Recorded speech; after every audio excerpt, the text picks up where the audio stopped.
Alrighty, this is Linda in Seacliff. Hi, Linda. Hi, Linda.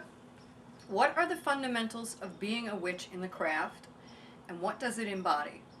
Okay, really short question, a lot of content in there. I'm going to talk about the symbolic aspects of the four elements. Okay. Because when you're talking foundations, you're talking elementary, the elements. Fire, earth, water, Yeah. air. So let's look at this as air is thought, fire is desire, water is emotion, and earth is form. Okay. This is to me the unbreakable link between the law of attraction and the craft. Okay? Every subject starts as a thought. Mm-hmm. Every subject is really two subjects. What is wanted and what is not wanted. Okay. So take a subject, money. You have poverty and abundance. Okay. Health, you have illness and wellness. Right. Relationships, you have love and fear. Over and over, every subject is two subjects. So in that air, there are two subjects with every thought. Mm-hmm. You then move it to fire. So we go from the east, air, Mm-hmm. to the south, fire. Mm-hmm. Fire is desire, choice, will. Where you choose which aspect of that thought, the wanted or the unwanted. So let's say the subject, the thought, is money-oriented. Air, you then move it to fire, and fire is, what do I want? Will I choose? That's the engine. It's the why. Will I choose plenty or lack? Abundance or poverty? Now that's a choice you make in a split second, by the way. Then it goes from fire to water, from the south to the west, where it then becomes an emotion. And the quality of that emotion depends on what happened at the south, what happened in fire, because you cannot choose lack as your focus and feel good. So the thought, money, really two subjects, goes to the desire, the choice, what do I want? Prosperity, abundance, good finances, then that will create a positive emotion. The next stop from water is to earth, to form, from the west to the north, where it then manifests, which then inspires the next thought, which And then the you have to cycle make another continues. choice. It goes around and around and around and around and around and around forever. So that to me is the foundations of the craft. The fundamentals are, what is the thought, what is my choice, what is the emotion, how does it show up in form? Okay. It's very simple, but that is the foundation of, by the way, the law of attraction. You have a thought, it's really two subjects. You choose which aspect of it you want to focus on. Through that focus, your desire, it becomes an emotion, a feeling. That emotion then attracts things in form, which then launches the next thought, and around and around and around it goes. Now, what was the second part of that question? Oh, what does it embody? What it embodies is your way of life, because you're doing that all the time anyway. You cannot break that cycle. It's not a cycle that's broken, it's a cycle that's eventually transcended through enlightenment. When you get that, it's all one. And what makes a good witch is someone who's aware of that process.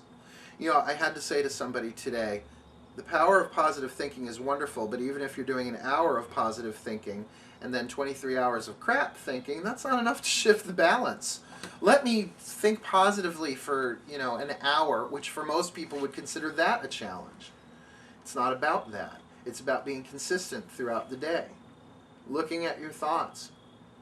What do I want? That's the fire question. What do I want? What is my motivation? It will then automatically become an emotion and show up in form, sometimes quickly, sometimes slowly. But the practiced witch really watches their thoughts, really watches their choices. Is this an empowering choice or a disempowering choice? How do I know that? By how it feels. Your emotions are your guide that way. And how did I learn that? I actually didn't learn that through witchcraft. I learned that through Jerry and Esther Hicks, the teachings of Abraham. Which, again, if you really want to talk how does that embody in the craft, once you stop learning, you are dead in the water. You're dead, period. You have to keep learning and studying. Like I said in an earlier podcast, I'm going away this weekend to learn something Hawaiian, to learn a Hawaiian problem-solving healing technique process. Oh, come on, I mean, if it's that easy, I'll be thrilled. I somehow doubt it's going to be.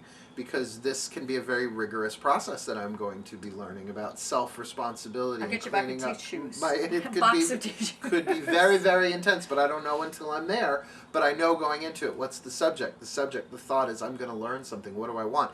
I want to learn this in the right way. I want to learn this in a way that is empowering to me. And see, already that creates the emotion in me of excitement and enthusiasm. I'm going to learn something new that's not just going to help me, but that's probably going to help a lot of people. And it's probably going to save a lot of time. So instead of me just going around with the same thought, the same desire, the same emotion, the same form over and over and over, which is what happens when people complain. When they complain about a situation, they keep positing that same cause, and it keeps showing up in the same effect. So they, again, reprogram the cause to the same effect around and around and around and around until you learn. In other words, the witch eventually wants to stop banging their head against the wall and say, what is my lesson here? What is it I need to change within myself? That, to me, is the core and center of witchcraft. People will say, witchcraft seems very selfish. I'll go, you're absolutely right. It is selfish because it all starts with the self. And understand what is the biggest, we've heard it throughout the centuries, know thyself.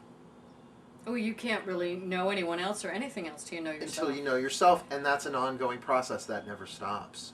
Until, as I've said before, until it stops. And then when it stops, you are done, not through death, but through transcendence, through enlightenment. And I think that's the ultimate goal of the witch, by the way, is that enlightenment. I think all roads lead home. The reason why I identify myself as a witch is because I do have the freedom to study and walk whatever road I choose, but I am also then 100% responsible for what happens to me as a result of that choice. You know, that's... What's the term, God forbid? Well, and I'm really getting to a place where I'm taking more and more and more and more and more of that responsibility, and really responsible for my thoughts, responsible for my choices, responsible for my emotions, and then the form tends to just fall into place. Cool? Very cool. Thank you, Linda. Thank you, Linda.